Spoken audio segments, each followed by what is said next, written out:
এক ফেরেশতার সাথে ওনার বন্ধুত্ব হয়েছিল, বলেছিলেন আমি আকাশ দেখতে চাই, আল্লাহর কাছে অনুমতি চাই। আল্লাহ বলল ঠিক আছে, ইদ্রিসকে আকাশে ঘুরাও।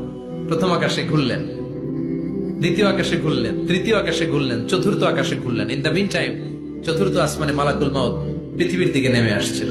ওই ফেরেশতা বলে, মালাকুল মাউত আপনি কই যান? মালাকুল মাউত বলে, একটু আগে আল্লাহ ফরমান জারি করেছে চতুর্থ আসমানে আমার নবী ইদ্রিসের রূহ কবজ করো। সুবহানাল্লাহ। আমি বললাম, আল্লাহ আপনার পাঠানো নবী সাইয়েদনা ইদ্রিস থাকে দুনিয়ায়, চতুর্থ আসমানে পামু কই? আল্লাহ কয় কথা নাই, দৌড় দে। আমি দৌড় দিলাম, এসে দেখি ইদ্রিস আলাইহিস সালাম এখানে রেডি। সুবহানাল্লাহ। ওয়া রাফা'নাহু মাকানান আলিয়্যা। ইদ্রিস আলাইহিস সালামের রূহ কবজ দুনিয়ায় হয় নাই, চতুর্থ আকাশের মধ্যে হয়েছে। একটু চিৎকার করে পড়বেন সুবহানাল্লাহ। এরপরে সুলাইমান আলাইহিস সালাম, উনি তো মরে নাই, মরছে।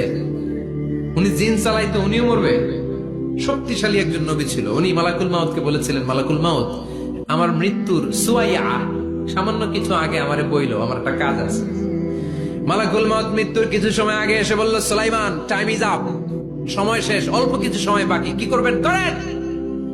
সাইয়েদনা সুলাইমান জিনদেরকে ডাকলো, ও জিনেরা, বিশাল একটা প্রজেক্ট আছে, প্রজেক্টে কাজ শুরু করো। আর কিছুদিনকে বলল, চারদিকে গ্লাস ফিটিং করা একটা রুম বানাও।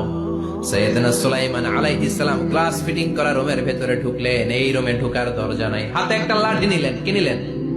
লাঠির মধ্যে ভর করে দাঁড়িয়ে রইলেন আর জিনদের দিকে তাকিয়ে রইলেন। জিনেরা এত বদমাশ ছিল, সাইয়েদনা সুলাইমান দাঁড়িয়ে না থাকলে কাজ করতো না। ছিল ফাঁকিবাজ। কি ছিল? দাঁড়ায় না থাকলে আজও লোকজন কাজ করতে চায় না, ঠিক কিনা? মালিক দাঁড়ায় থাকলে ঠিকই কাজ হয়ে যায়।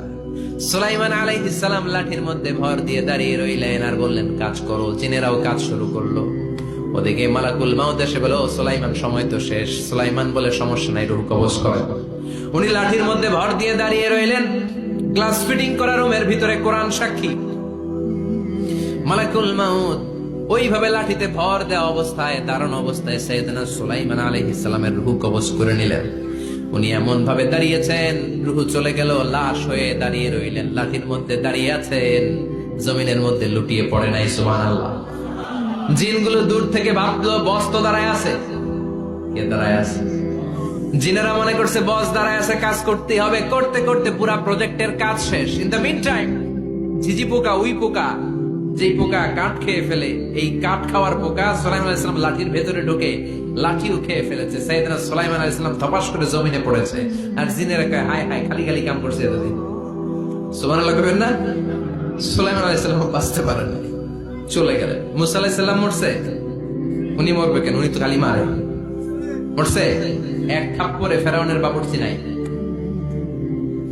মুখের আগে হাত চলতে কয়েকজন, এর মধ্যে মুসা আলাইহিস সালাম আছে না নাই?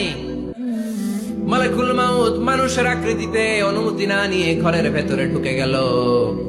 ঢুকে বলে, আনা মালাকুল মাউত, আমি মৃত্যুর ফেরেশতা। তো কি চাও?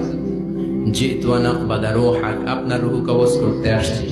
কিন্তু মুসা আলাইহিস সালাম দেখতেছেন দিব্যি একজন মানুষ। কি দেখে? আবার সালাম দেয় নাই, অনুমতি নিয়েও ঢুকে নাই। অমিয়া, অনুমতি নিয়ে ঘরে ঢোকার দরকার আছে না নাই? মুসা আলাইহিস সালামের মেজাজ বড় গরম। উনি বললেন, কি করবি? কয় আপনারে মারবো। কয় এদিকে আয়।